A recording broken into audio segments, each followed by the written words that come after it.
नमस्कार दोस्तों, मैं डीके आपके साथ में फिर से एक बार बहुत ही शानदार टॉपिक के साथ में आपके सामने प्रस्तुत हो। और आज की हमारे रीजनिंग का सबसे बेस्ट और सबसे बढ़िया टॉपिक होने वाला है, उसका नाम क्या है? कैलेंडर। ठीक है दोस्तों, आपने बहुत सी वीडियो देखी होंगी कैलेंडर के बारे में, लेकिन अगर समझ में नहीं आया तो एक बार इस वीडियो को जरूर देखिएगा और बिना स्किप के इस वीडियो को अच्छी तरीके से पूरा देखने और समझने की कोशिश करिएगा। नहीं समझ में आता इस वीडियो को वापस से देखना। ठीक है, एक बार हम टॉपिक को स्टार्ट करते हैं। चलिए दोस्तों, आज का हमारा टॉपिक क्या है? कैलेंडर। बात करते हैं कैलेंडर की, तो साथियों हम कैलेंडर को और क्या कहते हैं? कैलेंडर को दोस्तों हम और क्या कहते हैं? कैलेंडर को साथियों हम कह देते हैं पांचांग। क्या कह देते हैं? पांचांग कह देते हैं। ये पांचांग के अलावा हम इसको पंचांग भी कहते हैं। कैलेंडर को पांचांग के अलावा हम पंचांग भी कहते हैं। ठीक। अब दोस्तों बात आती है कैलेंडर की शुरुआत कब हुई थी? कैलेंडर की शुरुआत कब होती है? तो दोस्तों कैलेंडर की शुरुआत होती है 1 जनवरी। कैलेंडर की शुरुआत होती है 1 जनवरी सन 1 को। कैलेंडर की शुरुआत कब होती है? 1 जनवरी सन 1 को कैलेंडर की शुरुआत होती है। और जिस दिन कैलेंडर की शुरुआत हुई थी उसी दिन सप्ताह की शुरुआत हुई थी, उसी दिन सप्ताह के पहले दिन की शुरुआत हुई थी, उसी दिन महीने की शुरुआत हुई थी, उसी दिन वर्ष की शुरुआत हुई थी और उसी दिन ही शताब्दी की शुरुआत हुई थी। यानी कि हमारे सामने जो कैलेंडर की जो शुरुआत है 1 जनवरी सन 1 को क्या हुआ था? कैलेंडर की शुरुआत हुई थी। और उसी के साथ में 1 जनवरी सन 1 को हमारा कौन सा वार था? तो हमारा वार था उस दिन सोमवार। उस दिन हमारा कौन सा वार था? सोमवार। सोमवार हमारा वार था 1 जनवरी सन 1 को। तो ये जो सोमवार है, ये जो सोमवार है वो कैलेंडर के इतिहास का क्या है? पहला दिन है। कैलेंडर के इतिहास का क्या है? ये पहला दिन है। यही सोमवार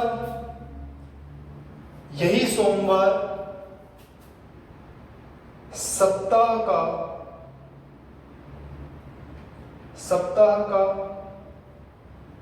पहला दिन है। सप्ताह का पहला दिन है। यही सोमवार दोस्तों, यही सोमवार माह का प्रथम दिन है या पहला दिन है।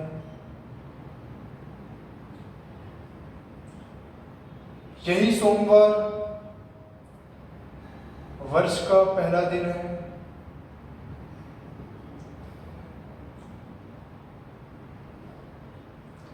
और यही सोमवार दोस्तों हमारी शताब्दी का भी पहला दिन है। तो इस सोमवार से खूब सारे क्वेश्चंस बन सकते हैं कि 1 जनवरी सन 1 को हमारा कौन सा वार था दोस्तों? तो वो कौन सा था? सोमवार था। ये जो सोमवार था वो ये पहला दिन था। कैलेंडर के इतिहास का पहला दिन था। कैलेंडर के इतिहास में सप्ताह का भी पहला दिन था। कैलेंडर के इतिहास में ये माह का भी पहला दिन था। कैलेंडर के हिसाब से या इतिहास से ये वर्ष का भी पहला दिन था और शताब्दी का भी पहला दिन था। और जिस दिन 1 जनवरी को कैलेंडर की शुरुआत हुई उसी दिन से सप्ताह की शुरुआत भी हुई, उसी दिन से माह की शुरुआत भी हुई और उसी दिन से वर्ष की शुरुआत भी हुई और उसी ही दिन से शताब्दी की शुरुआत भी हुई। आपको मैंने इतनी सारी बातें बताई। ठीक है, अब देखो, अब कैलेंडर के हिसाब से आज हम बहुत सारी अच्छी बातें करेंगे, जिसमें मैंने आपको एक पहले चीज बताई। इसको आप पॉज करके उतार लीजिएगा। ठीक है, चलो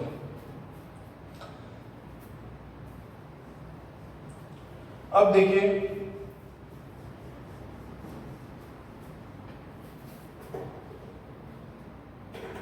हम कैलेंडर में सबसे पहले दोस्तों बात करते हैं वर्ष की। किसकी बात करेंगे? वर्ष की। जिस वर्ष को हम इंग्लिश में ईयर कहते हैं, जिस वर्ष को हम इंग्लिश में ईयर बोलते हैं। ठीक है, अब हम वर्ष की बात करेंगे तो दोस्तों बात ध्यान रखना, वर्ष हमारे होते हैं 2 प्रकार के। कितने प्रकार के होते हैं? 2 प्रकार के। ठीक है, वर्ष हमारे होते हैं कितने प्रकार के? 2 प्रकार के।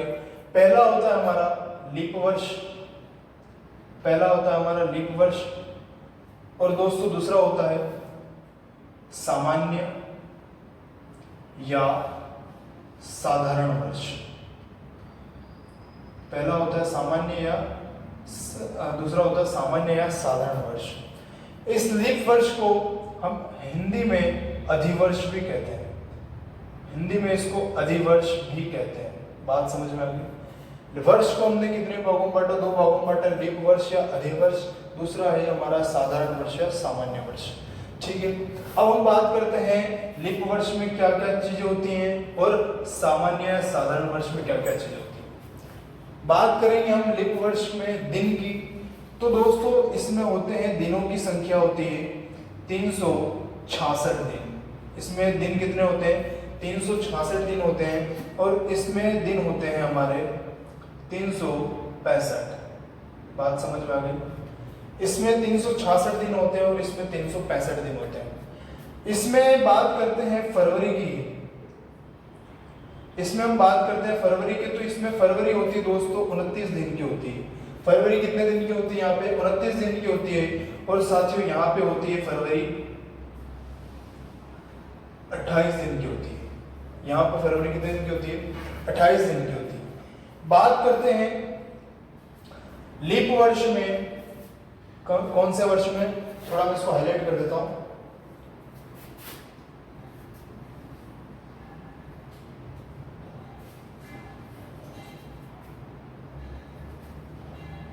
तो अब क्या सही दिखेगा?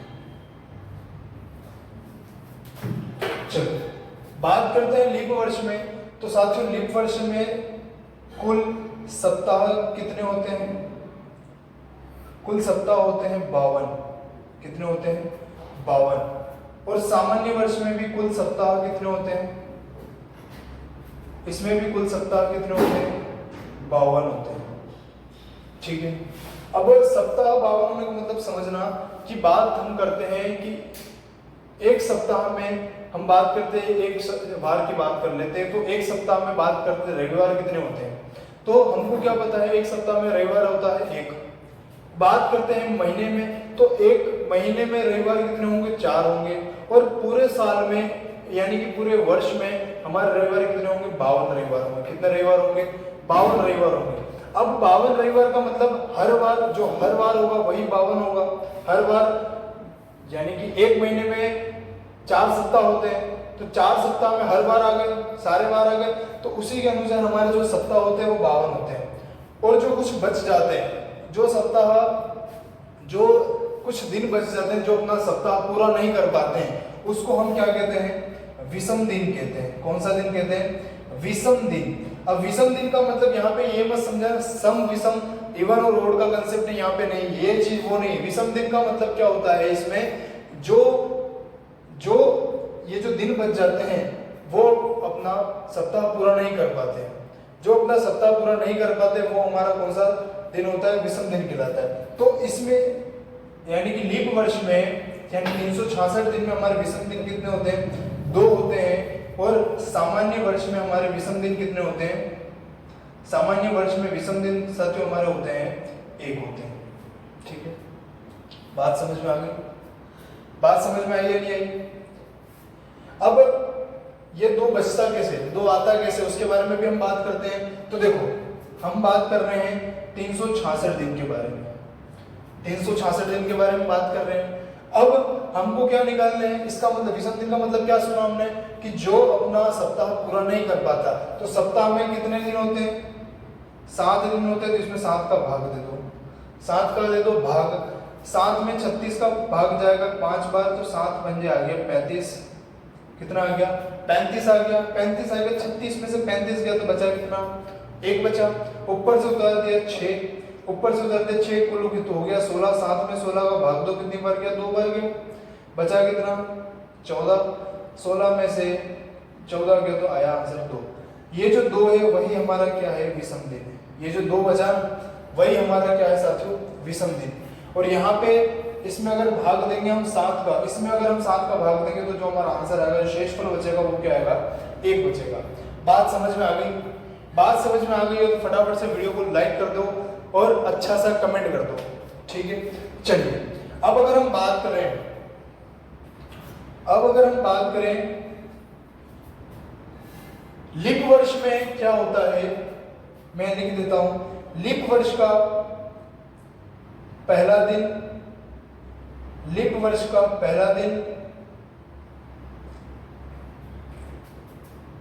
और अंतिम दिन, लीप वर्ष का पहला दिन और अंतिम दिन,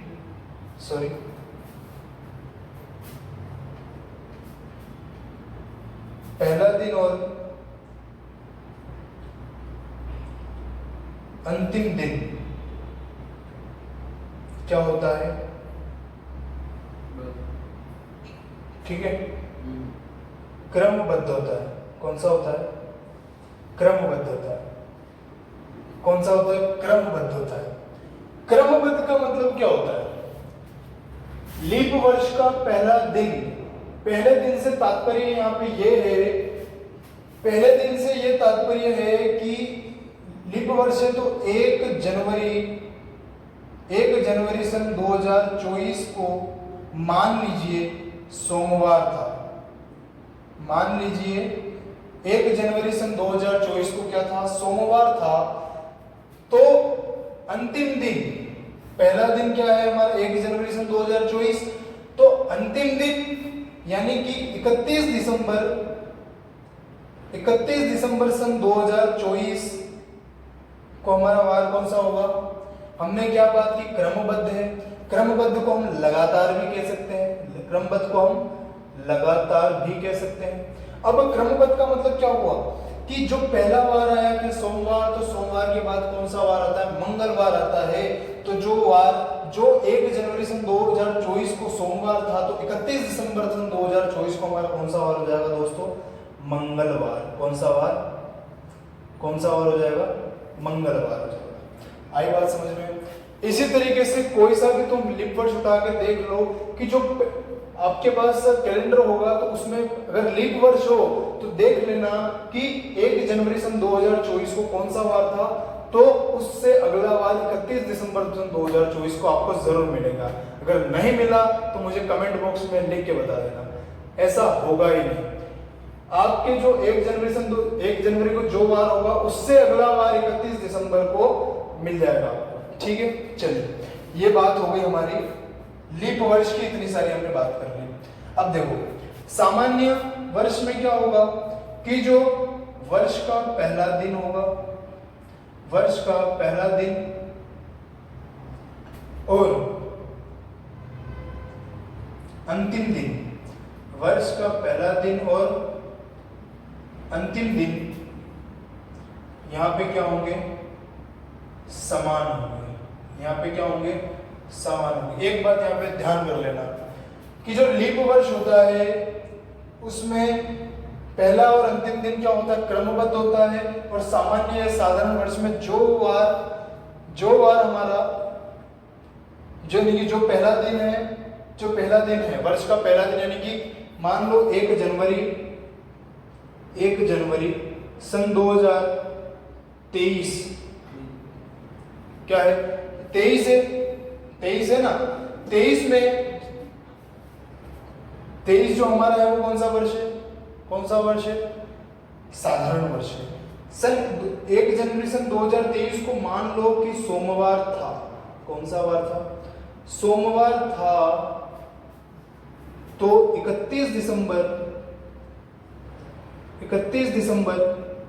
सन 2023 को भी कौन सा वार होगा? सोमवार ही होगा। बात समझ में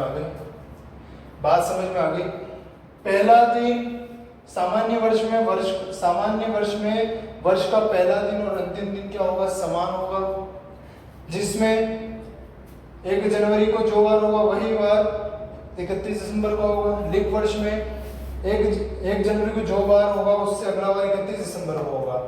अगर इसको थोड़ा ट्रिक के साथ करना है तो आपको एक काम कर देना है कि जो भी साधारण वर्ष को आपको याद है उसमें क्या कर देना है? +1 कर दोगे। अगर तुम इसमें +1 कर दोगे तो आपका ये सारा का सारा लीप वर्ष में गिना जाएगा। क्यों? क्योंकि यहाँ पे है 365 दिन, यहाँ पे है 366 दिन। फरवरी है 28 की, फरवरी है 29 की, विषम दिन 1 है, विषम दिन 2 है। यहाँ पे देखो सब समान है, पहला और आखिरी समान है, यहाँ पे पहला और आखिरी में एक ज्यादा है। बात समझ में आ गई? बात समझ में आई है नहीं? अच्छा, अगर तुमको पहचानना है कि सर, आपको अगर दिमाग में क्वेश्चन आ रहा होगा सर हम पहचानेंगे कैसे कि ये हमारा वर्ष लीप वर्ष है या फिर साधारण वर्ष है, तो दोस्तों क्या करना है, हमको वर्ष में भाग देना है 4 का। अगर वर्ष में 4 का भाग चला जाए तो आपका जो वर्ष है वो कौन सा वर्ष है? लीप वर्ष है। अगर वर्ष में आपके 4 का भाग नहीं जाए तो क्या समझना है, ये हमारा कौन सा वर्ष है? साधारण वर्ष है। बात समझ में आ गई?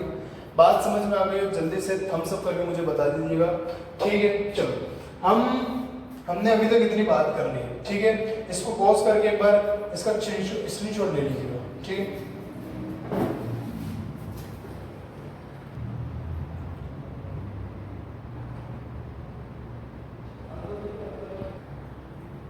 चलो ठीक है, इसको मिटा देते हैं हम।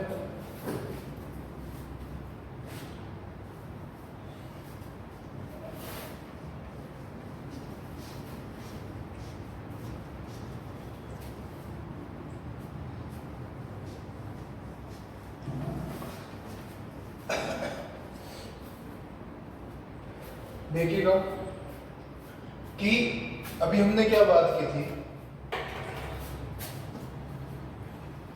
कि जो लीप वर्ष होता है उसमें दिन होते हैं 366 और हमारा जो साधारण वर्ष होता है उसमें होते हैं 365 दिन। बात समझ में? अब इतना सब होने के बाद हमारे सर आते हैं ज्योग्राफी वाले। हमारे जो सर होते हैं ज्योग्राफी वाले सर आते हैं और वो कहते हैं कि सर एक दिन में हमारे जो कुल एक दिन में नहीं, एक वर्ष में हमारे कुल दिन होते हैं 365/1/4। ठीक, अब इसका मतलब क्या हुआ? वैसे तो हमारा एक वर्ष में कुल इतने दिन ही होते हैं, यानी कि 365 तो कुल दिन होते हैं 1/4, यानी कि एक दिन में कुल कितने घंटे होते हैं? एक दिन में, दिन रात में कुल कितने घंटे होते हैं? 24 घंटे होते हैं। 24 का 1/4 कर दो तो कितना घंटा? 6 घंटा। इसका मतलब कि जो 365 दिन और 6 घंटे एक्स्ट्रा होते हैं एक वर्ष के अंदर। बात समझ में आ गई? तो अब ऐसी तारीख तो तुमने कहीं देखी नहीं होगी, 365 से 1/4 ऐसी तारीख कहीं आज तक देखी है क्या? ऐसी तारीख तो आज तक हमने देखी ही नहीं है। तो देखो, इसको हमने क्या किया है कि देखो, हमने ले लिया पहला वर्ष, एक वर्ष ले लिया, दूसरा ले लिया, तीसरा ले लिया और एक चौथा ले लिया। 365 से 1/4, ये देखो पहले प्रथम वर्ष का है, ये द्वितीय वर्ष का है, ये तीसरे वर्ष का है और ये चौथे वर्ष का है। अब बात समझना कि देखो, हम ऐसे तो नहीं गिन सकते हैं कि एक वर्ष में 365 से 1/4 दिन होते हैं। ऐसा हम कर सकते हैं क्या? नहीं कर सकते। तो हमने इसमें क्या किया कि देखो, ये क्या एक बिल्कुल अजीब सा दिखने वाला एक अजीब से दिखने वाली एक संख्या बन रही है, एक अजीब से दिखने वाली संख्या बन रही। तो हमने क्या किया कि इस जो 1/4 है, इन सभी को क्या कर देते हैं? हम हटा देते हैं। इनसे 1/4 को हमने क्या कर दिया? हटा के हमने कहाँ लिखा? इन सभी 1/4 को यहाँ पे लिखा। 1/4 प्लस 1/4 प्लस 1/4 प्लस 1/4। ठीक, अब हमको क्या पता है? इन सभी को जोड़ने पर हमको आंसर क्या मिलता है? इन सभी को जोड़ने पर हमको आंसर क्या मिलता है? 1 मिलता है। आंसर क्या मिलता है? 1। अब जो यहाँ पे एक दिन पता, देखो 6 घंटे 12 और 6 18 और 6 24 घंटे हो गए। 24 घंटे का मतलब एक दिन हो गया, यानी कि 24 घंटों से मिलकर हमको एक जो दिन मिला है, एक क्या मिला है? दिन मिला है। हमने उस दिन को क्या कर दिया, इस चौथे वर्ष के 365वें दिन में इसको मिला दिया, जिससे हमारा ये चौथा वर्ष हमारे कितने का हो जाता है, 366 वर्ष का हो जाता है। बात समझ में आ गई? दिख रहा है? दिख रहा है दोस्तों? चलो ठीक है। यानी कि हमने क्या किया, 1/4 चारों को अलग अलग रख दिया। अब इन चारों को जोड़ने का मतलब ये है कि 6 घंटे ये, 6 घंटे ये, 6 घंटे ये, 6 घंटे ये, कुल हो गए 24 घंटे। अब 24 घंटे का मतलब होता है हमारा पूरा एक दिन। अब जो एक दिन बचा उसको हमने कहाँ लगा दिया, इस चौथे वर्ष के साथ में लगा दिया। तो चौथा वर्ष कितना, 365 दिन, और एक इसमें और जोड़ दिया तो कितना होगा, 366 दिन। तो जैसे ही हमारा राजस्थान का नामकरण हुआ वैसे ही हमने इसका भी नामकरण किया। तो हमारे ज्योग्राफी वाले सर ने हम क्या कहा हमको कि जो ये पहले 3 हैं उसको देखो, सभी में 365 है, 365 है, 365 दिन बचे, तो इनको तो तुम बोल दो साधारण वर्ष। क्या बोल दो? साधारण वर्ष बोल दो। और जो ये चौथा बचा 366 वाला, जो ये चौथा वर्ष बचा 366 वाला, उसको तुम बोल दो लीप वर्ष। क्या बोल दो? लीप वर्ष कह दो, क्योंकि ये हर 3 साल के बाद जो चौथा बार जो 4 साल में एक बार क्या आता है साथियों, हमारा ये चौथा साल आता है, लीप वर्ष आता है, जो होता है 366 वर्ष का। बात समझ में आ गई? बात समझ में आ गई तो जल्दी से वीडियो को लाइक कर देना, ठीक है। चलो अब देखो, यहां तक तो आपको समझ में आ गया होगा। फिर हम आगे बात करते हैं, कर दो स्टार्ट, कर दो। चलो ठीक है, समझ में आ गई ये बात? समझ में आ गई मैंने कैसे बताया? अगर ये समझ में आया तो वापस से वीडियो को एक बार पीछे स्किप करके देख लेना, अच्छे से समझ में आ जाएगा, ठीक है।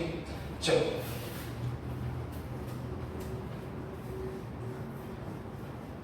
देखो, हम एक बात करते हैं कि मान लीजिए कि अभी कोई भी तारीख चल रही, जैसे कि कोई भी मान लो कि जैसे कोई भी एक तारीख चल रही है, वो यानी कि कोई भी एक कोई महीना है, मान लो एक महीना है, जैसे जनवरी का महीना है, वो महीने का कैलेंडर वापस किसी कैलेंडर में रिपीट होता है क्या? जैसे कि ये जनवरी का महीना है, जो जनवरी का महीना वो इसी साल के किसी और महीने के साथ मैच करता है या नहीं करता है? तो आपका क्या आंसर होगा, हाँ या ना? आपका आंसर क्या होगा, हाँ या ना? जल्दी से कमेंट बॉक्स में कमेंट करके बताओ कि मैंने पूछा कि जो जनवरी का महीना होगा, जो जनवरी का महीना होगा वो इसी वर्ष के अंदर वापस रिपीट होगा या नहीं होगा? जो जनवरी का जो कैलेंडर होगा वो वापस से इसमें रिपीट होगा या नहीं होगा? उसी तारीख को वो वार आएगा या नहीं आएगा? आपका आंसर क्या होगा, हाँ होगा या ना होगा? सही से बता दो। चलो आपका जो आंसर होगा वो मैं देख चुका हूं, तो मेरा आंसर होगा हाँ। अब कैसे होगा समझो।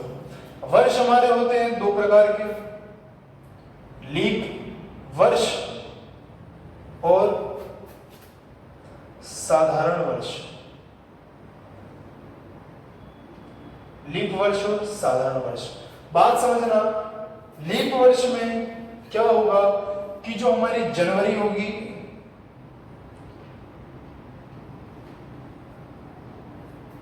जनवरी, अप्रैल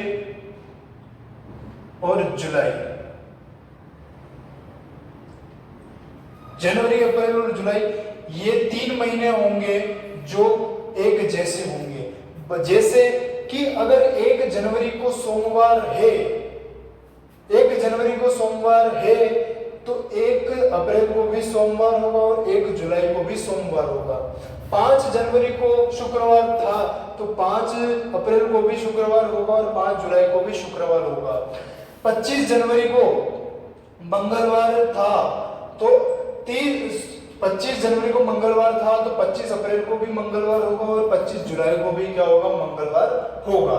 ये 100% श्योर है, ये होना ही, ठीक है। बात तो ये 3 महीने एक जैसे हो गए। अब दूसरे की बात करते हैं तो होता है एक फरवरी और अगस्त। फरवरी और अगस्त 2 एक ऐसे महीने हैं जो क्या होते हैं, एक जैसे होते हैं। कौन से वर्ष में? लीप वर्ष में। ये जो मैं बता रहा हूं एक जैसे महीने लीप वर्ष में होते हैं, साधारण वर्ष के अलग होंगे। साधारण वर्ष के जो महीने वो अलग होंगे, लीप वर्ष के अलग है। फरवरी का और अगस्त का महीना एक जैसा होगा। जैसे कि 28 फरवरी को बुधवार है तो 28 अगस्त को क्या होगा, बुधवार होगा। 25 फरवरी को मंगलवार है तो 25 अगस्त को मंगलवार होगा। ठीक है, बात करते हैं तीसरी की, तो तीसरा होता है मार्च और नवंबर। मार्च और नवंबर क्या होते हैं, एक जैसे महीने होते हैं। और सितंबर और दिसंबर भी क्या होते हैं, एक जैसे माह होते हैं। सितंबर और दिसंबर भी क्या होते हैं, एक जैसे महीने होते हैं। यानी कि जनवरी, अप्रैल और जुलाई एक समान महीने होते हैं। इनमें फेरबदल नहीं होगी, ये सब एक जैसे होंगे। फरवरी और अगस्त का महीना चेंज नहीं होगा, ये दोनों समान होंगे। मार्च और नवंबर का भी महीना होगा वो एक जैसा होगा। सितंबर और दिसंबर का महीना भी क्या होगा, एक जैसा होगा। बात समझ में आ गई? चलिए ठीक है, ये हमने कौन से वर्ष की बात की, लीप वर्ष की बात की। कौन से वर्ष की बात की हमने, लीप वर्ष की बात की। हमने बात कर ली अभी तक लीप वर्ष की। अब हम बात करेंगे दोस्तों साधारण वर्ष की। कौन से वर्ष की, साधारण या सामान्य वर्ष की बात करेंगे। ठीक है, तो लीप वर्ष में हमारी जनवरी, अप्रैल, जुलाई एक जैसी होती है। फरवरी, अगस्त एक जैसा होता है। मार्च, नवंबर एक जैसा होता है। सितंबर, दिसंबर एक जैसा होता है। बात करेंगे साधारण वर्ष की, तो साधारण वर्ष में हमारी जनवरी होगी। साधारण वर्ष में हमारी जनवरी अक्टूबर के समान होगी। बात करते हैं फरवरी, मार्च और नवंबर एक जैसे होंगे। अप्रैल और जुलाई क्या होंगे, एक जैसे होंगे। सितंबर और दिसंबर क्या होंगे, एक जैसे होंगे। बात समझ में आई या नहीं आई? क्या बात समझ में आई कि लीप वर्ष में जनवरी, अप्रैल, जुलाई एक जैसा, फरवरी, अगस्त एक जैसा, मार्च, नवंबर एक जैसा और सितंबर, दिसंबर एक जैसा। साधारण में जनवरी, अक्टूबर एक जैसा, यानी कि जो महीने का कैलेंडर जनवरी में होगा वही महीने का कैलेंडर अक्टूबर में होगा। साधारण वर्ष में फरवरी, मार्च और नवंबर का कैलेंडर एक जैसा होगा। अप्रैल और जुलाई का कैलेंडर जो महीना होगा वो एक जैसा होगा। और सितंबर, दिसंबर के महीने का कैलेंडर क्या होगा, एक जैसा होगा। अब देखो बात करते हैं कॉमन की, तो आपको इसमें ज्यादा रटना नहीं है। इसमें कुछ ऐसे महीने हैं जो पूरे साल, जो कोई सा भी साल हो वो भी क्या होते हैं, एक जैसे होते हैं। देखो कौन कौन से हैं कि लीप वर्ष में हमारे हैं अप्रैल और जुलाई, वही साधारण वर्ष में है अप्रैल और जुलाई। इसका मतलब क्या होगा, ये जो अप्रैल और जुलाई है वो कभी भी अलग नहीं होते। चाहे कौन सा भी वर्ष हो, चाहे कौन सा भी साल हो, कौन सा भी वर्ष हो, कौन सा भी ईयर हो, हमारा अप्रैल और जुलाई कभी भी अलग नहीं होता है। ठीक है, बात करते हैं हम मार्च और नवंबर की। तो देखिएगा मार्च और नवंबर लीप में भी है और मार्च और नवंबर साधारण में भी है। इसका मतलब क्या हुआ कि जो मार्च और नवंबर का जो महीना है वो भी कभी अलग नहीं होता है, वो भी कभी चेंज नहीं होता है। बात करते हैं सितंबर, दिसंबर की, और तो यहाँ पे भी सितंबर, दिसंबर है। तो ये महीने भी क्या होते हैं, हमेशा सेम रहते हैं, ये महीना भी चेंज नहीं होता है। ठीक है, बात समझ में आ गई? मेरे कहने का मतलब क्या था कि इसमें कौन से महीने हैं जो कभी चेंज नहीं होते, तो वो कौन कौन से हैं, अप्रैल, जुलाई, मार्च, नवंबर, सितंबर, दिसंबर। चाहे कौन सा भी वर्ष हो कभी भी वो क्या होगा, चेंज नहीं होगा। ठीक है, बात समझ में आ गई? अब बात करते हैं हम, ये यहां तक समझ में आ गया ना, कि यहां तक समझ में आया या नहीं आया? आ गया हो तो जल्दी से थम्स अप करके बता दो मुझे। ठीक है, अब बात करते हैं मई और जून की। मई और जून की हम बात करते हैं। मई और जून की जब हम बात करेंगे तो मई माह का जो कैलेंडर आएगा वो अगले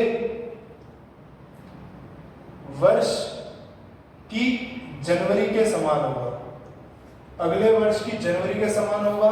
और जून का माह रिपीट कब होगा? अगले वर्ष की फरवरी को। अगले वर्ष की फरवरी को कौन रिपीट होगा? जून होगा। और अगले वर्ष की जनवरी को कौन रिपीट होगा? मई रिपीट होगा। बात समझ में आ गई? बात समझ में आई या नहीं आई? बात समझ में आ गई है तो जल्दी से थम्स अप करके वीडियो को लाइक, कमेंट और शेयर कर दीजिएगा, जिससे आपके अलावा हमारे जो दूसरे स्टूडेंट हैं उनको भी अच्छे से समझ में आए। ठीक है, आपको यहाँ मैं मानता हूँ आपको यहाँ तक समझ में आ गया होगा। चलिएगा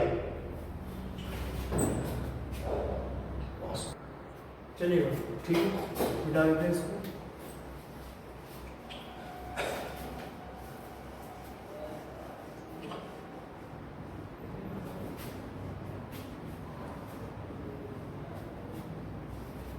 देखो दोस्तों, अभी तक हमने इसमें क्या बात की?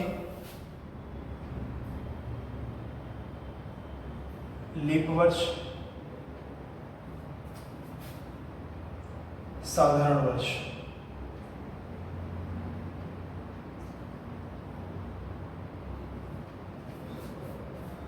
हमने अभी तक इसमें क्या बात की कि कौन सा महीना किससे मैच करेगा, कौन सा महीना किससे मैच करेगा।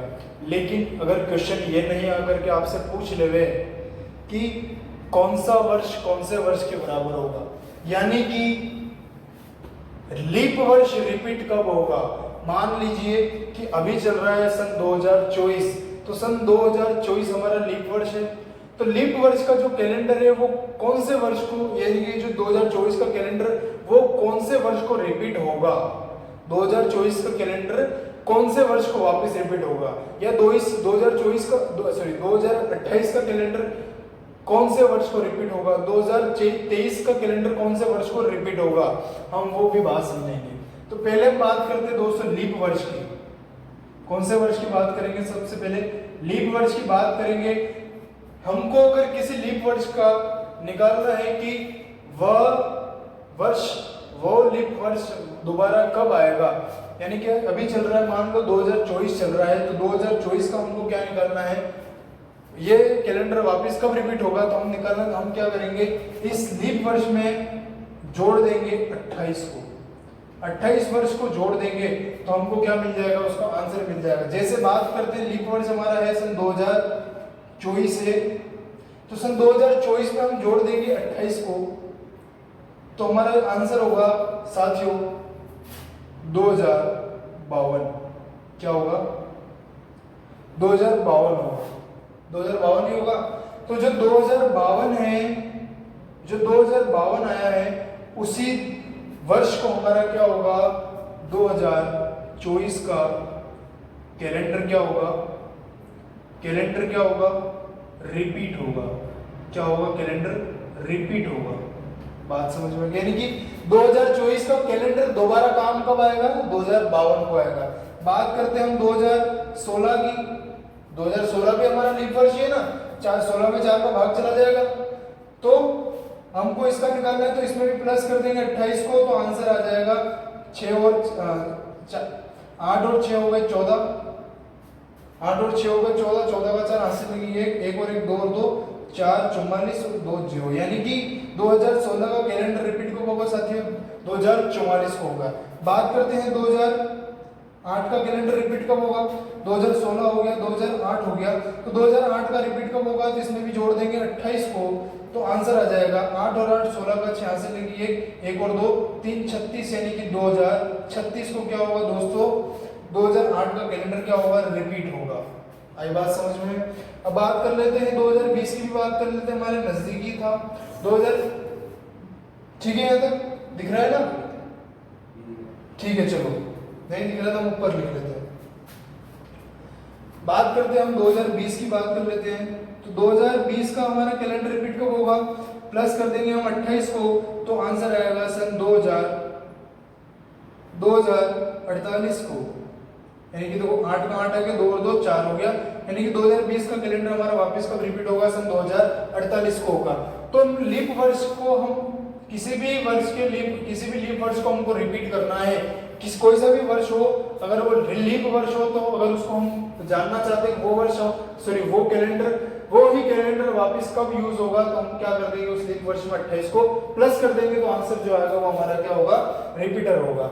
बात करते हैं हम साधारण वर्ष की, तो हम बात करेंगे साधारण वर्ष में, तो देखना साधारण वर्ष में क्या होगा। अब जो साधारण वर्ष होता है, जो साधारण वर्ष होता है, बात समझना, जो साधारण वर्ष होता है वो 3 तरीके से आते हैं। क्यों आते हैं 3 तरीके से? क्योंकि हमको क्या पता है जो लीप वर्ष होता है वो 3 साधारण वर्ष के बाद आता है, यानी कि साधारण वर्ष, साधारण वर्ष, साधारण वर्ष और उसके बाद कौन सा आएगा, लीप वर्ष आएगा। उससे पहले भी लीप वर्ष आएगा ना, 3 से पहले भी लीप वर्ष आएगा। अब बात समझना, बात समझ रहा मैं यहाँ पे क्यों लिख रहा हूं। पहले लीप वर्ष आ गया, फिर साधारण वर्ष आ गया, फिर साधारण वर्ष, फिर साधारण वर्ष। अब 3 साल के बाद वापस कौन सा वर्ष आएगा, लीप वर्ष आएगा। फिर कौन सा आएगा, साधारण आएगा। फिर कौन सा आएगा, साधारण आएगा। फिर कौन सा आएगा, साधारण आएगा। और फिर वापस कौन सा आएगा, लीप आएगा।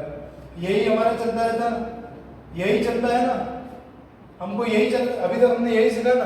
तो बात हमको समझ लेनी है, यहाँ पे एक अच्छी सी बात समझ लेनी है कि हमने अभी जब लीप वर्ष निकाला था, लीप वर्ष हमने निकाला था, लीप वर्ष में हमने कितने जोड़ दिए थे, 28 वर्ष को जोड़ दिया था।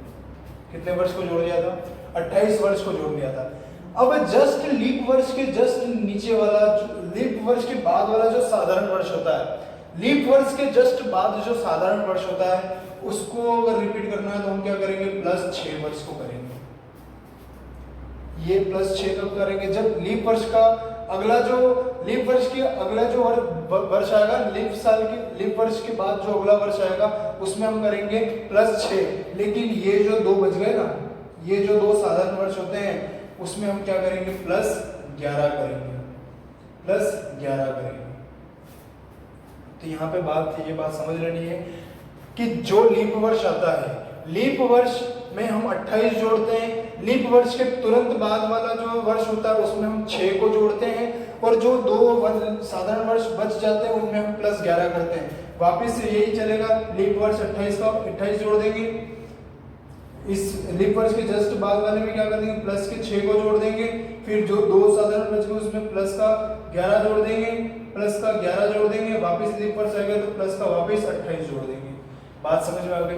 यानी कि अब समझना, मैं यहाँ पे साधारण वर्ष का एग्जांपल देता हूँ, साधारण वर्ष के मैं यहाँ पे एग्जांपल देता हूँ, तो देखना कि मैं लिखता हूँ, दिख रहा है यहाँ पे दोस्तों, मैं लिखता हूँ सन 2025। 2025 का कैलेंडर वापस रिपीट कब होगा, 2025 का कैलेंडर वापस कब रिपीट होगा, तो हमको पता नहीं है किसके आसपास का है, तो इसके पहले का क्या है, 2024 है। अब 2024 कौन सा है, 2024 कौन सा, लीप है, तो ये लीप के जस्ट बाद वाला है। लीप के जस्ट बाद वाले में हम क्या करते हैं, +6 करते हैं, तो इसमें जोड़ दो तो सन 2031 को क्या होगा, 2025 का कैलेंडर रिपीट होगा। बात करते हैं सन 2026 की, 2026 की बात करते हैं तो 2026 से पहले 25, 25 से पहले 24, 24 के बाद क्या है 25, जिसमें हमने +6 किया, और 25 +6 करने के बाद जो हमारा आया उसमें क्या कर देंगे, प्लस का 11 कर देंगे, तो आंसर क्या आएगा, सन 2037 आएगा। 2037 को हमारा कौन सा वर्ष रिपीट होगा, 2026 होगा। बात समझ में आ गई? मैं एक क्वेश्चन देता हूं आपको, सन 2010 का कैलेंडर रिपीट कब होगा, ये क्वेश्चन का आंसर आपको कमेंट बॉक्स में कमेंट करके देना है। इसका आंसर आपको जल्दी से कमेंट बॉक्स में कमेंट करके देना है। ठीक है साथियों, यहां तक मेरे ख्याल से मुझे उम्मीद है कि आपको वर्ष कैलेंडर के टॉपिक में वर्ष का जो भी टाइटल मैंने आपको आपके सामने यहाँ पे एक्सप्लेन किया था वो आपको अच्छे से समझ में आया होगा। और अगर वर्ष के बारे में अगर अच्छे से समझ में नहीं आया तो कृपया कमेंट करके मुझे बता दीजिएगा। अब हम अगले टॉपिक यानी कि कैलेंडर में अगला वर्ष की बात किया था शताब्दी, अब हम शताब्दी के बारे में बातचीत करेंगे। चलेगा, अब हम इसको साफ करके हमारे नए टॉपिक की तरफ बढ़ते हैं, वर्ष को खत्म करते हैं। चलो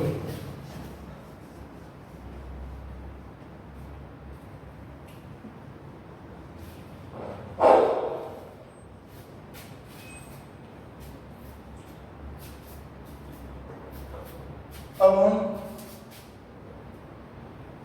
पढ़ेंगे शताब्दी के बारे में। किसके बारे में? शताब्दी के बारे में। शताब्दी होती क्या है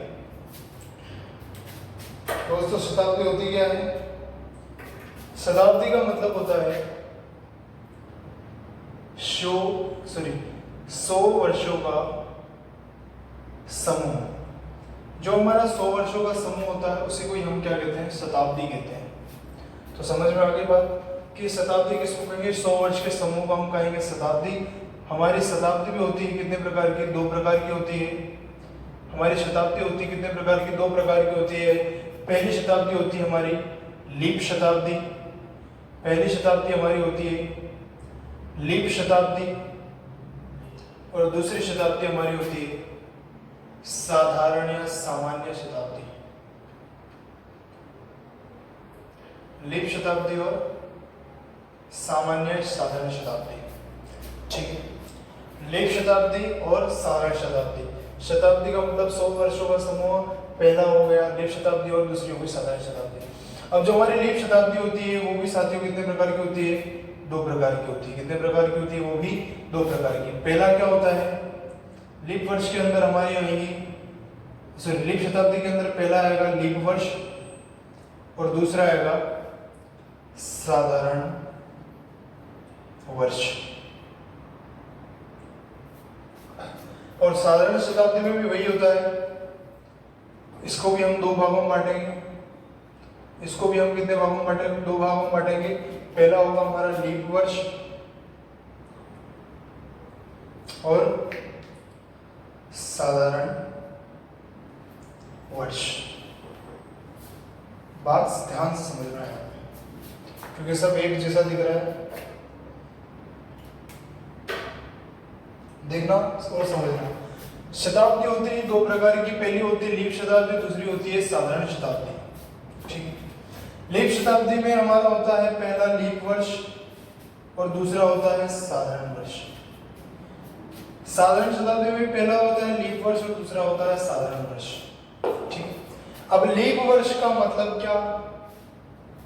जो हमारा लीप शताब्दी का मतलब क्या होता है? देखो 100 वर्षों का समूह है तो लीप शताब्दी में भी कितने वर्ष होंगे? 100 वर्ष होंगे। और साधारण शताब्दी में भी कितने वर्ष होंगे? 100 वर्ष होंगे। बात समझ में आ गई? 100 वर्ष में आधे कौन से वर्ष हैं? लीप वर्ष हैं, और आधे कौन से वर्ष हैं? साधारण वर्ष हैं। तो बात यहाँ पे ध्यान से समझना कि लीप वर्ष में हमारे जो लीप शताब्दी में हमारे जो लीप वर्ष होंगे वो कितने होंगे साथियों? 25 होंगे। कितने होंगे? 25 होंगे। और लीप वर्ष में हमारे जो साधारण वर्ष होंगे वो कितने होंगे? कुल 75 होंगे। ठीक है, इसमें 25 वर्ष कौन से? लीप वर्ष, और इसमें 75 वर्ष कौन से? साधारण वर्ष। ठीक है, दूसरा साधारण शताब्दी में हमारे जो लीप वर्ष है वो कितने होते हैं साथियों? 24 होते हैं। और साधारण शताब्दी में लीप वर्ष 24 होते हैं और साधारण शताब्दी में साधारण वर्ष होते हैं 76 होते हैं। कितने होते हैं? 76 होते हैं, और ये होते हैं 24। बात ध्यान में रखना, लीप शताब्दी में लीप वर्ष ज्यादा होते हैं, साधारण शताब्दी में साधारण वर्ष ज्यादा होते हैं। बात समझ में आ गई? अब ऐसा क्यों होता है? क्योंकि इसका ये रीजन है कि लीप शताब्दी का, इसका रीजन क्या है कि जो लीप शताब्दी होती है, लीप शताब्दी का अंतिम वर्ष, लीप शताब्दी का अंतिम वर्ष क्या होता है? लीप वर्ष होता है। अंतिम वर्ष क्या होता है? वही लीप वर्ष होता है। अब देखो ना, 24 यहाँ पे है तो 24 यहाँ पे भी होंगे, ये भी 24 है, ये भी 24 होंगे, लेकिन इसका जो 25वां है वो क्या होगा? वो अंतिम वर्ष है। 25वां जो अंतिम वर्ष है वही हमारा कौन सा वर्ष है? लीप वर्ष है। और साधारण वर्ष में क्या होता है? साधारण शताब्दी में क्या होता है? जो अंतिम वर्ष होता है, जो अंतिम वर्ष होता है वो हमारा कौन सा वर्ष होता है? साधारण वर्ष होता है। कौन सा वर्ष होता है? साधारण वर्ष होता है। इसका मतलब यहाँ पे 75 का यहाँ पे 75 है और यहाँ 75 तो वहां भी होता है, लेकिन ये क्या हो गया? ये क्या हो जाता है? जो 76वां कौन सा हो जाता है? जो अंतिम वर्ष होता है वो क्या होता है? हमारा साधारण वर्ष होता है। ठीक है, यहाँ तक बात समझ में आ गई? यहाँ तक बात समझ में आ गई? वीडियो को पॉज करके एक स्क्रीनशॉट लीजिएगा, ठीक है? फिर हम इसके आगे समझते हैं। देख लो एक बार फिर से समझा देता हूँ। शताब्दी दो तरीके की, लीप शताब्दी, साधारण शताब्दी, इसमें भी 100 साल होते हैं, इसमें भी 100 साल होते हैं। लीप शताब्दी भी दो तरह की होती है, लीप वर्ष और साधारण वर्ष की। इसमें भी दो होते हैं, लीप वर्ष और साधारण वर्ष। लीप शताब्दी में लीप वर्ष ज्यादा होते हैं, साधारण शताब्दी में साधारण वर्ष ज्यादा होते हैं। जहाँ पे लीप वर्ष में लीप शताब्दी में लीप वर्ष 25 होते हैं, लीप शताब्दी में साधारण वर्ष 75 होते हैं। साधारण शताब्दी में लीप वर्ष 24 होते हैं और साधारण शताब्दी में साधारण वर्ष 76 होते हैं। जो इसमें जो 25वां वर्ष है वो हमारा अंतिम वर्ष है, जो वो वर्ष कौन सा लीप वर्ष है। और इसका जो 76वां जो साधारण वर्ष है, वो वर्ष का अंतिम वर्ष होता है, वो ही हमारा क्या है, साधारण वर्ष है। बात समझ में आ गई है? ठीक है, बात समझ में आ गई है तो हम इससे आगे बढ़ते हैं। ठीक, चलो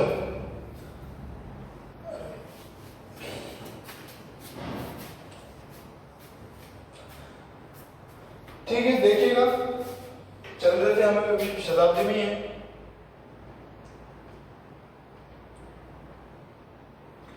अभी तक हम शताब्दी में ही हैं, ठीक।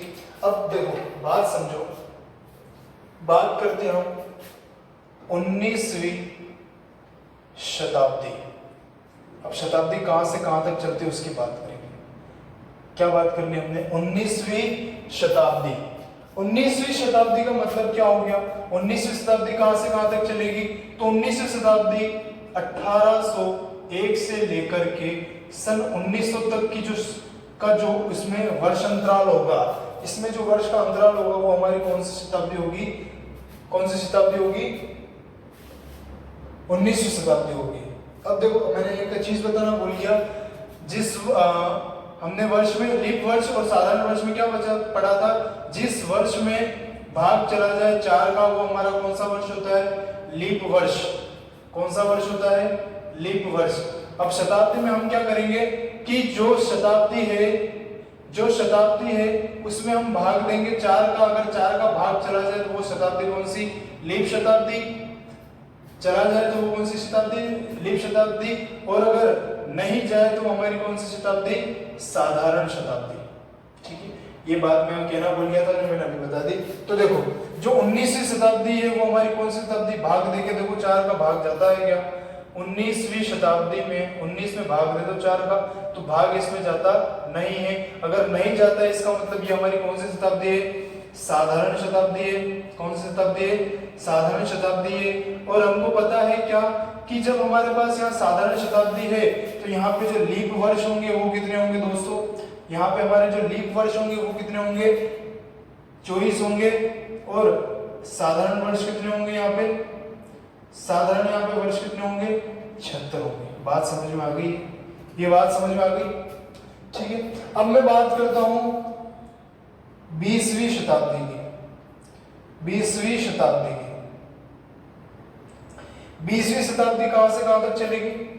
20वीं शताब्दी चलेगी 1901 से लगाकर सन 2000 तक। 1901 से लगाकर सन 2000 तक। ठीक है, यानी कि सन 1901 से लगाकर 2000 तक के वर्ष होंगे। इस वर्षों के अंतराल को हम कौन सी शताब्दी कहेंगे? 20वीं शताब्दी। अब जांच कर लो कि ये 20वीं शताब्दी वो कौन सी शताब्दी है? तो 20 में अगर हम 4 का भाग देते हैं तो ये कट जाता है कितनी बार? 5 बार कट गया। अब जब भाग चला गया इसका मतलब ये क्या है? हमारी कौन सी शताब्दी है? लीप शताब्दी है। कौन सी शताब्दी है? लीप शताब्दी है। और अगर लीप शताब्दी है तो हमारे इसमें लीप वर्ष कितने होंगे? लीप वर्ष हमारे होंगे यहाँ पे 25 और साधारण वर्ष कितने होंगे यहाँ पर हमारे? 75। बात समझ में आ गई? बात समझ में आ गई? ठीक है, यहाँ पे अगर तुमको बात समझ में आ गई है तो मैं यहाँ पे तुमको एक अच्छी सी चीज बताऊंगा। बात कर लो, अच्छा मान लो कि अभी हमारा वर्ष कौन सा चल रहा है? सन 2000। कौन सा चल रहा है? सन 2024 चल रहा है। सन 2000 कौन सा चल रहा है? 24 चल रहा है। तो अब इसमें सदी कौन सी और वर्ष कौन सा है? इसके क्या कर लो? 2 भाग कर लो। क्या कर लो कि इसमें 2 भाग कर लो। तो ये जो बाद की जो डिजिट है वो हमारा क्या कहलाती है? वर्ष कहलाती है। ये जो बाद वाले होते हैं ना, बाद की जो 2 डिजिट होती है वो हमारे वर्ष कहलाती है, और जो पहले की 2 डिजिट होती है वो हमारी शताब्दी कहलाती है। अब इसका मतलब क्या होता है, 20वीं, ये 20 जो लिखा है वो हमारी शताब्दी, इसका मतलब क्या होता है कि 20 शताब्दी पूर्ण हो चुकी है, 20 शताब्दी पूर्ण हो चुकी है, 20 शताब्दी क्या हो चुकी है, पूर्ण हो चुकी है। और इस 24 का मतलब क्या है कि 21वीं शताब्दी का 24वां वर्ष। ठीक है, इसका मतलब पहले वाले का मतलब क्या है, 20 शताब्दी पूर्ण हो चुकी है, और इसका मतलब क्या है, 21वीं शताब्दी का 24वां वर्ष। और इसी के अकॉर्डिंग हम बात करते हैं 1950 की। 1950 की बात करेंगे तो इस 19 का मतलब क्या हो गया कि 19 शताब्दी पूर्ण हो चुकी है, पूर्ण हो चुकी है।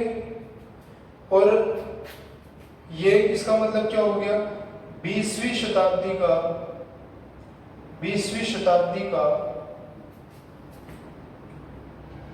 50वां वर्ष। ठीक है, यहां तक बात समझ में आ गई? यहां तक अगर बात समझ में आ गई है तो थम्स अप करके मुझे बता दीजिएगा। ठीक है, मुझे लगता है कि यहां तक तुमको बात अच्छे से समझ में आ गई होगी। ठीक है, चलो इसको एक बार, इसका अच्छा सा एक बार स्क्रीनशॉट लेके, चलो आ गया समझ में, अच्छे से समझ में आ गया ना? ठीक है, चलो मिटा देते हैं इसको।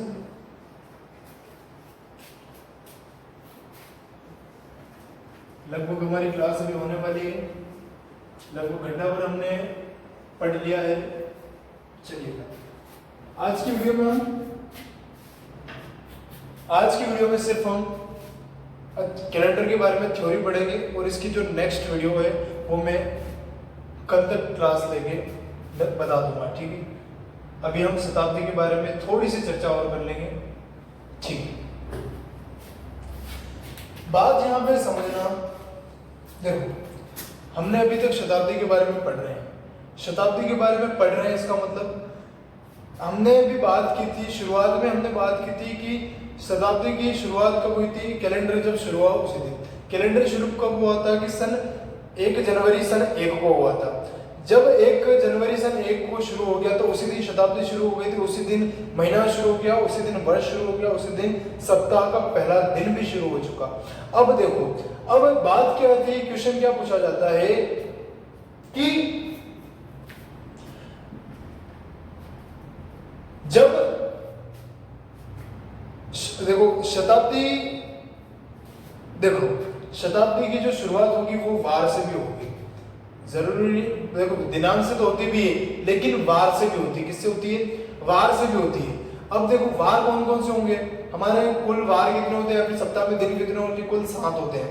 कितने होते हैं? कुल 7 होते हैं। अब 7 दिन हो गए, 7 दिन होते, कोई 8वां दिन तो होता नहीं, और शताब्दी की शुरुआत कोई 8 इन 7 के अलावा तो कुछ होगी नहीं। तो देखना क्या होता है, जो शताब्दी की जो शुरुआत होती है, शताब्दी की शुरुआत यानी कि शताब्दी शुरू कौन से वार से होती है, यानी कि स्टार्ट या शुरुआत, और एंड अंत। हम बात करेंगे शताब्दी की शुरुआत कौन से वार को होगी और शताब्दी का अंत कौन से वार को होगा, कौन से वार को शुरुआत होगी और कौन से वार को अंत होगा। देखो हमने शुरुआत में बात क्या कर ली थी कि जो शताब्दी की शुरुआत हुई थी वो कौन से वार को हुई थी, सोमवार को हुई थी। कौन से वार को हुई थी? सोमवार को हुई थी। तो सोमवार एक ऐसा वार है जिस दिन, सोमवार एक ऐसा वार है जिस दिन हमारी शताब्दी की शुरुआत भी हुई थी, और कभी कभी इस शताब्दी का अंत भी कौन से वार को होता है? सोमवार को होता है। सोमवार को ही शुरुआत भी होती है और कभी कभी सोमवार को अंत भी हो जाता है, यानी कि ये तो फिक्स है, लेकिन ये कभी कभी होता है। ठीक है, बात कर देखो, सोमवार यहाँ पे आ गया, सोमवार यहाँ पे आ गया।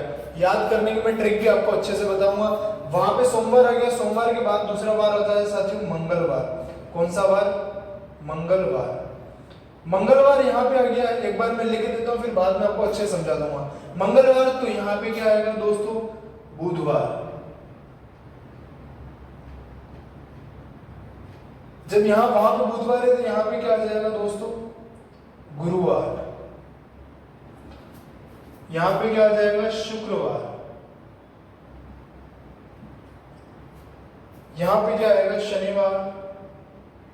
दिख तो रहा है ना? शनिवार, ठीक है। और यहां पे आ जाएगा रविवार। अब मेरे यहां पे लिखने का तात्पर्य क्या है समझ लो। अब इसको समझना कि मेरे लिखने का मतलब क्या है यहाँ पे, कि सप्ताह की शुरुआत सोमवार से हो सकती है, सप्ताह का अंत भी सोमवार से, यानी कि सोमवार जो है वो कॉमन है कि इससे शुरू भी हो सकता है और इससे अंत भी हो सकता है। लेकिन ये जो 3 वार हैं, ये जो 3 वार है, मंगलवार, गुरुवार और शनिवार, इन तीनों वारों को सिर्फ सप्ताह की क्या होगी? शुरुआत होगी। इन 3 वारों से कभी भी शताब्दी का अंत नहीं होगा। बाय मिस्टेक मैं सप्ताह बोल रहा हूं, मुझे शताब्दी बोलना चाहिए। कि मंगलवार से गुरुवार से शनिवार से, इन तीनों वार से क्या होगा? शताब्दी की शुरुआत होगी। और ये 3 ऐसे वार हैं जिनसे कभी भी शताब्दी की शुरुआत नहीं होती है। इनसे क्या होगा? शताब्दी का हमेशा अंत होगा। यानी कि बुधवार, शुक्रवार और रविवार, ये जो 3 ऐसे वार हैं जिनसे शताब्दी का अंत होता है। और मंगलवार, गुरुवार, शुक्रवार से शताब्दी की शुरुआत होती है। बात समझना, मंगलवार, गुरुवार और शनिवार, इनसे कभी भी शताब्दी का अंत नहीं होगा। बुधवार, शुक्रवार और रविवार, इन तीनों वारों से कभी भी शताब्दी की शुरुआत नहीं होगी। अब देखो ना, इसको याद कैसे करना है। देखो, बात आई सोमवार की, तो सोमवार में क्या है? सोमवार इधर भी है और इधर भी है, तो सोमवार को क्या निकाल दो? कॉमन निकाल दो। सोमवार को कॉमन निकाल दो। अब देखो, सोमवार आ गया दोनों में, तो इधर आ जाएगा मंगलवार, बुधवार, गुरुवार, शुक्रवार, शनिवार और रविवार। बात समझ में आ गई? अगर बात समझ में आ गई तो वीडियो को जल्दी से लाइक कर दो और बहुत ही अच्छा सा प्यारा सा कमेंट कर दीजिएगा, ठीक है। यहाँ पे आपको अच्छे से बात समझ में आई या नहीं आई? जब शताब्दी की शुरुआत हो जाती है इनसे, तो अंत हो जाएगा इनसे, ठीक है। चलिएगा, यहाँ तक आपको बात समझ में आ गई है तो मैं जल्दी से मिटा देता हूँ और हम अगले पोर्शन हमारे अंतिम स्थान पर चलते हैं। कि अब मैं 4-5 फैक्ट लिखवा देता हूं अच्छे से, कभी तुम भूल नहीं पाओगे। मैं यहां लिखता हूं कि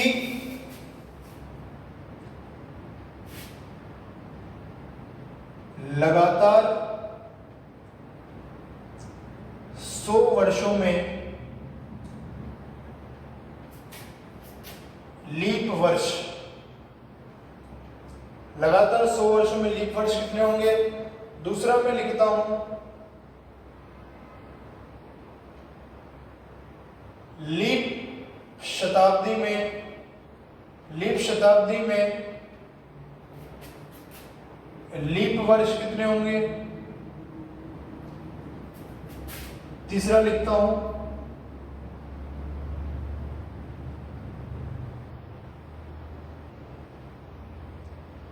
साधारण शताब्दी में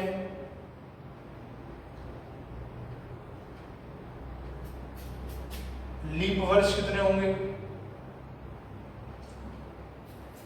फिर लिखते हैं लीप शताब्दी में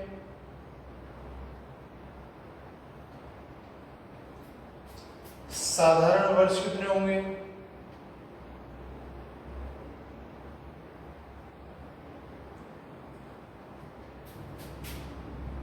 मैं क्वेश्चन लिखता हूं कि लगातार 400 वर्षों में लीप वर्ष कितने होंगे?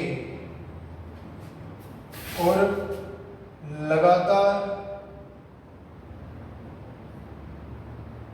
400 वर्षों में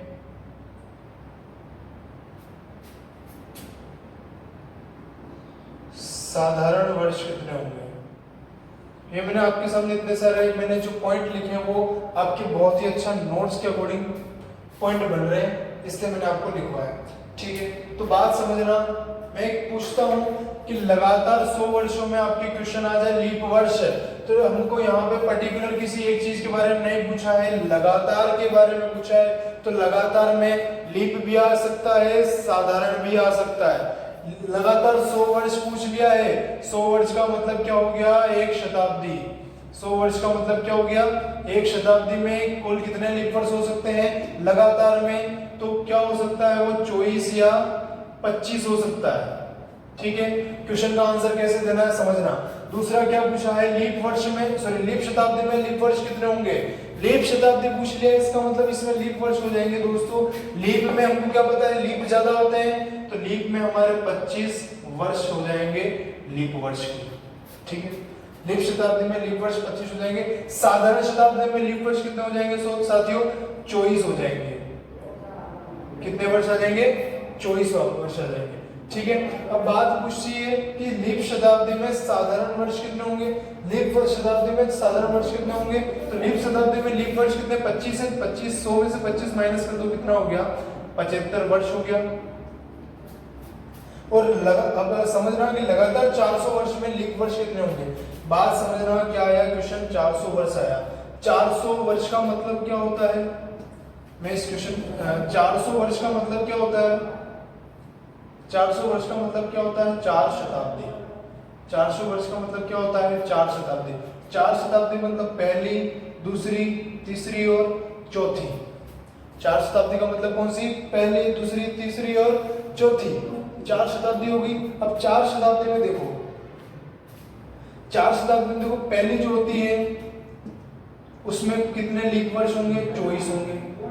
इसमें कितने होंगे, 24 होंगे। इसमें कितने होंगे, 24 होंगे। और जो चौथी होगी उसमें कितने होंगे, 25 होंगे। क्यों, क्योंकि हमको पता है जो 3 होते हैं वो साधारण शताब्दी होती है और एक चौथी होती है, वो हमारी कौन सी होती है, ये कौन सी शताब्दी, ये कौन सा वर्ष है, सॉरी ये कौन सी शताब्दी है, साधारण शताब्दी है, ये साधारण शताब्दी। और ये कौन सी शताब्दी है, लीप शताब्दी।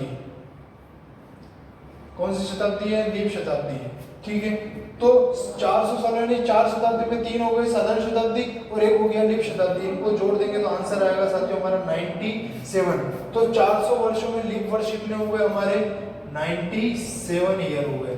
अब लगातार 400 वर्षों में साधारण वर्ष, तो 400 वर्षों की बात की, 400 वर्षों में 97 को माइनस कर दो तो हमारे पास आंसर क्या है, 303 वर्ष। ठीक है, ये आपके सामने मैंने कुछ फैक्ट बताए थे। आपको अगर पसंद आया हो तो प्लीज लाइक करिएगा। और इसी के साथ में अब हम सिर्फ एक लास्ट फैक्ट और बता देते हैं। देखो इसका आप स्क्रीनशॉट ले लीजिएगा। ठीक है, देखते हैं वीडियो के हम चरम बिंदु पर आ चुके हैं। कुछ मैं और लिखा हूं कि अब हम बात करते हैं सप्ताह का जो पहला और अंतिम बार क्या होता है। पहला और अंतिम बार क्या होता है देखते हैं पहले कैलेंडर के अनुसार। कैलेंडर के अनुसार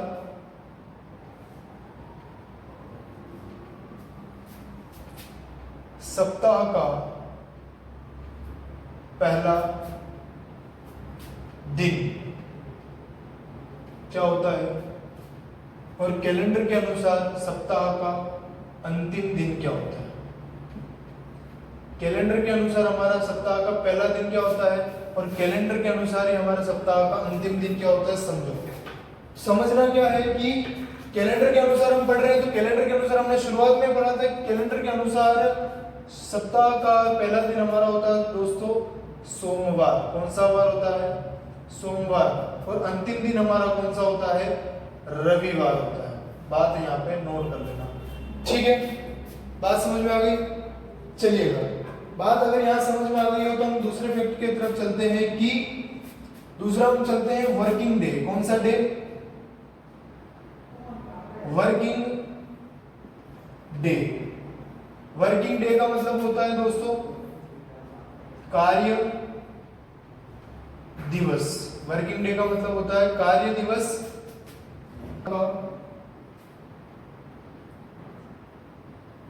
पहला दिन और सप्ताह का अंतिम दिन। देखना समझिएगा अच्छे से, यहाँ पे समझ लेना। दूसरी बात कहेंगे कार्य दिवस का मतलब होता है जो सरकारी जो कामकाज होते हैं उसके अकॉर्डिंग हम बात करेंगे। तो सरकारी जो कामकाज होते हैं वो शुरुआत कौन से दिन को होते हैं? सोमवार से शुरू होते हैं। कौन से वार से होते हैं? सोमवार से शुरू होते हैं। और उनका कामकाज करने का जो अंतिम दिन होता है साथियों वो कौन सा होता है? शनिवार होता है। कौन सा वार होता है? शनिवार होता है। इसके बीच में इनके बीच में एक अवकाश भी होता है। वो अवकाश कौन से दिन का होता है? रविवार का होता है। वो अवकाश कौन सा होता है? रविवार के दिन का होता है। ठीक है, ये बात हो गई वर्किंग डे की। और अगर हम बात करते हैं सप्ताह के पहले दिन की बात करते हैं तो दोस्तों सप्ताह के जो पहला दिन होता है वो होता है रविवार और सप्ताह का जो अंतिम दिन होता है वो शनिवार होता है। अब बात करेंगे कैसे कि जो आपके घर में जो कैलेंडर होता है, आपके घर में जो कैलेंडर होता है उसमें सबसे पहले एक बॉक्स बना होता है जिसमें 60 डब्बे होते हैं। 1 2 3 4 5 6 और 7, ये 7 डब्बे होते हैं। उसमें सबसे जो पहला डब्बा होता है वो उसमें एस लिखा होता है और वो रेड कलर का आता है। रेड कलर का मतलब ये है कि यहाँ पे क्या होती है? आपकी छुट्टियां होती है। ठीक है, यानी कि मैंने आपको जो बता दिया है उसमें आपको कैलेंडर के टॉपिक में से मेरे ख्याल से यहाँ पे कोई भी चीज़ नहीं छूटी। अगर छूट गई है तो हम अगले वीडियो में उसको पूरी तरीके से क्लियर कर देंगे। दोस्तों हमने आज इस कैलेंडर के टॉपिक को बहुत ही अच्छे से समझ लिया है और ऐसे ही हम आगे अगली वीडियो में भी जरूर आएंगे और आपका साथ बने रहेंगे। ठीक है दोस्तों, आज के लिए बस इतना ही। धन्यवाद। जय हिंद, जय भारत।